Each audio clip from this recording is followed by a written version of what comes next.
Good morning બાળકો. આપણે આગળના વિડીયોમાં જોયું કે ભેજ અને ભેજના કારણે આબોહવાની માનવ જીવન પર અસરો. હવે અત્યારનો આપણો ટોપિક છે જંગલોના પ્રકારો. હવે જંગલોના કુલ 6 પ્રકારો છે. એમાં પહેલો પ્રકાર છે ઉષ્ણકટિબંધીય બારેમાસ લીલા જંગલો. કેવા? બારેમાસ લીલા જંગલો. આ જંગલોને ઉષ્ણકટિબંધીય વરસાદી જંગલો પણ કહે છે. કેવા? વરસાદી. આ ઘટાદાર જંગલોમાં વિષુવવૃત્ત અને ઉષ્ણકટિબંધમાં જોવા મળે છે. આ ઘટાદાર જંગલો ક્યાં? વિષુવવૃત્ત અને જ્યાં ઉષ્ણકટિબંધ હોય કે ગરમી ઓછી હોય એમ ત્યાં જોવા મળે છે. આ પ્રદેશની આબોહવા ગરમ અને આખું વરસ ભારે વરસાદના કારણે ભેજવાળી છે. આબોહવા કેવી હોય? ગરમ હોય અને આખું વરસ વરસાદના કારણે હવા ભેજવાળી હોય. આ પ્રદેશની વનસ્પતિના પાંદડા એકસાથે ન ખરતા હોય તે બારીય માસ લીલા રહેતા હોય તેને બારેમાસ લીલા જંગલો કહે છે. હવે આ પ્રદેશની વનસ્પતિના પાંદડા કેવા હોય? એકસાથે ના ખરે અને બારેમાસ લીલા રહેતા હોવાથી તેને બારેમાસ લીલા જંગલો કહે છે. આ જંગલોમાં રોજવૂડ, અબુનોસ, મહોગની વગેરે જોવા મળે છે અને ભારતમાં અંદમાન અને નિકોબાર દ્વીપ સમૂહોમાં આ પ્રકારના જંગલો જોવા મળે છે. હવે બીજો આપણો પ્રકાર છે ઉષ્ણકટિબંધીય ખરાઉ જંગલો. ઉષ્ણકટિબંધીય ખરાઉ જંગલોને પાનખર જંગલો પણ કહે છે. ખરાઉ એટલે કે પાનખર જંગલો. આ પ્રદેશમાં આબોહવા ગરમ અને વરસાદની માત્રા કેવી હોય છે? ઓછી હોય છે. ઉનાળાની ઋતુમાં 6 થી 8 અઠવાડિયા દરમિયાન વનસ્પતિના પાંદડા શું થઈ જાય છે? બધા ખરી પડે છે. માટે તેને પાનખર કે ખરાઉ જંગલો તરીકે ઓળખાય છે. આ જંગલમાં કઠણ અને ઇમારતી લાકડું આપતી વનસ્પતિઓ જેવી કે સાગ, સાલ, લીમડો, સીસમ વગેરે થાય છે. હવે આ જંગલમાં કેવી? કઠણ અને ઇમારતી જે લાકડું આપે તેવી વનસ્પતિઓ જેવી કે સાગ, સાલ, લીમડો, સીસમ વગેરે થાય છે. અને આ જંગલો ભારતના ઉચ્ચ પ્રદેશ, ડુંગરાળ પ્રદેશ, ઉત્તર ઓસ્ટ્રેલિયા અને મધ્ય અમેરિકાના મોટા ભાગમાં આ વનસ્પતિ આપણને જોવા મળે છે. આ જંગલોમાં વાઘ, પછી એશિયાઈ સિંહ, હાથી, સોનેરી વાંદરા, માકડા વગેરે પ્રાણીઓ જોવા મળે છે. આ પ્રદેશમાં મોર, બાજ, પોપટ, કાબર, કબૂતર, મેના વગેરે પક્ષીઓ પણ મોટી સંખ્યામાં જોવા મળે છે.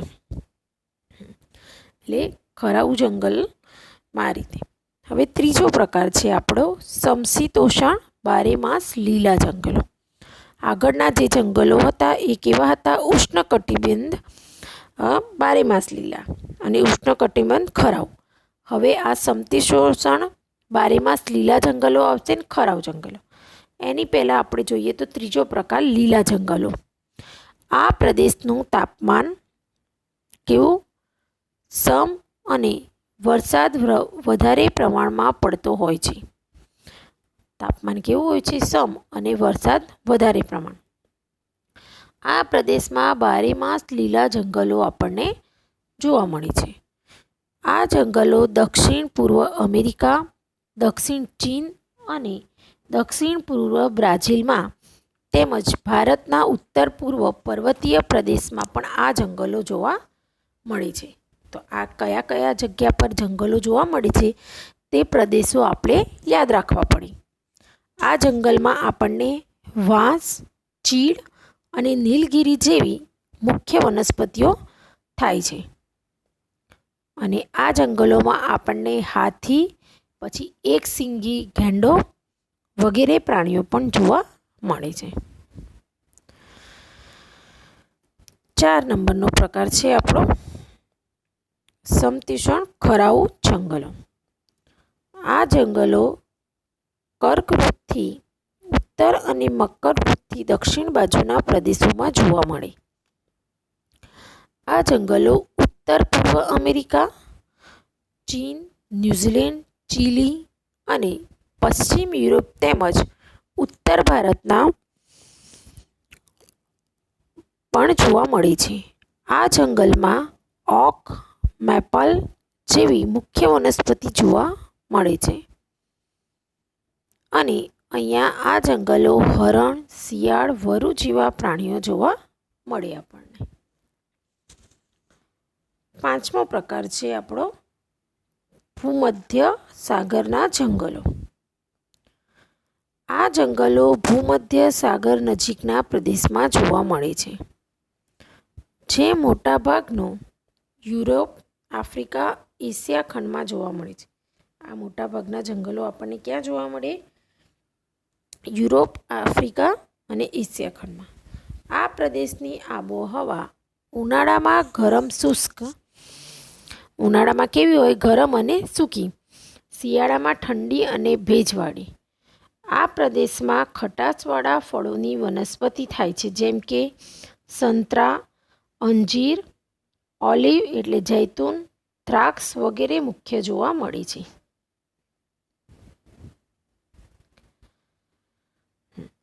હવે આગળનો પ્રકાર છે આપણો 6 નંબરનો શંકુદ્રુમના જંગલો.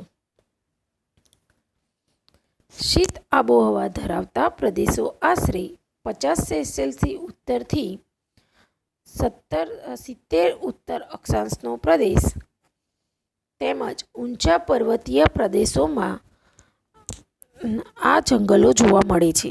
તમને બાજુમાં સ્ક્રીન ઉપર એક ફોટો દેખાય છે, જો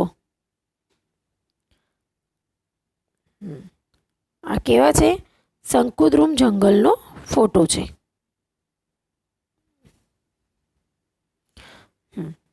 શીત આબોહવા. આ જંગલોની વનસ્પતિનો આકાર કેવો હોય છે? શંકુ જેવો. અને આ જંગલોમાં ચીડ, દેવદાર, ફર વગેરે મુખ્ય વનસ્પતિઓ છે. અને આ વનસ્પતિઓનું લાકડું કેવું? નરમ અને પોચું હોય છે.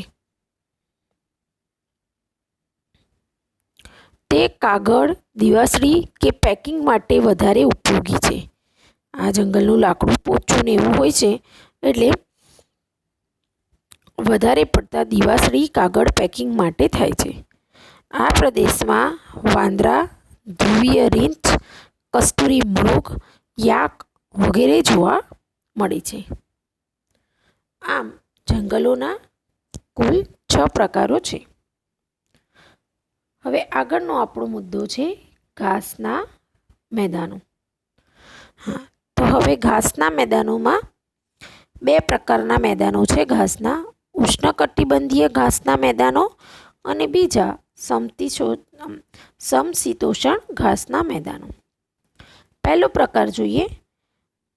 ઉષ્ણકટિબંધીય ઘાસના મેદાનોમાં આ પ્રદેશની આબોહવા કેવી હોય છે? ગરમ. અહીં વરસાદ મધ્યમથી ઓછો પડે છે. વરસાદ મધ્યમ કાં તો ઓછો પડે. અહીં ઘાસ 3 થી 4 મીટર જેટલું ઊંચું ઘાસ થાય છે. કેવું? 3 થી 4 મીટર જેટલું ઊંચું. આફ્રિકામાં આવેલ સવાનાનું ઘાસનું મેદાન વિશ્વભરમાં પ્રખ્યાત છે. અહીં ઘાસ એટલું ઊંચું થાય અને આફ્રિકામાં સવાનાનું ઘાસનું જે મેદાન છે તે વિશ્વભરમાં પ્રખ્યાત છે. આ પ્રદેશમાં સિંહ, ચિત્તા, હાથી, ઝીબ્રા, જીરાફ, હરણ મુખ્ય પ્રાણીઓ જોવા મળે છે. હવે આપણો બીજો પ્રકાર છે સમશીતોષ્ણ ઘાસના મેદાનો.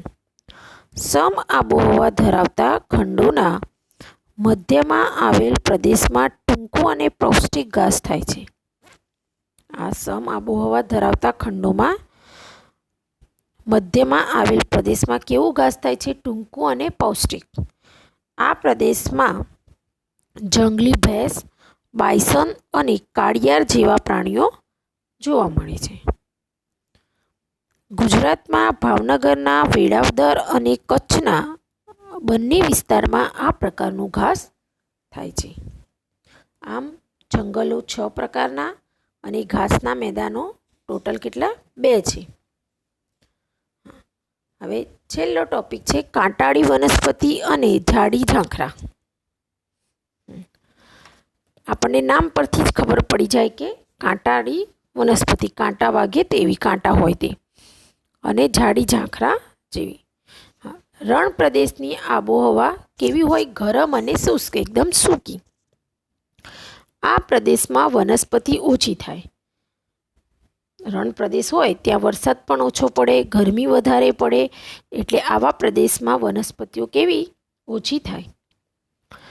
આબોહવા સાથે અનુકૂલન સાધવા માટે વનસ્પતિ કાંટાળી હોય છે. વનસ્પતિઓ પણ આબોહવા સાથે અનુકૂલન સાધતી હોય છે, એટલે વનસ્પતિઓ કેવી હોય છે? કાંટાળી. આ વિસ્તારમાં બોરડી, થોર, બાવળ, ખીજડી વગેરે વનસ્પતિઓ જોવા મળી છે.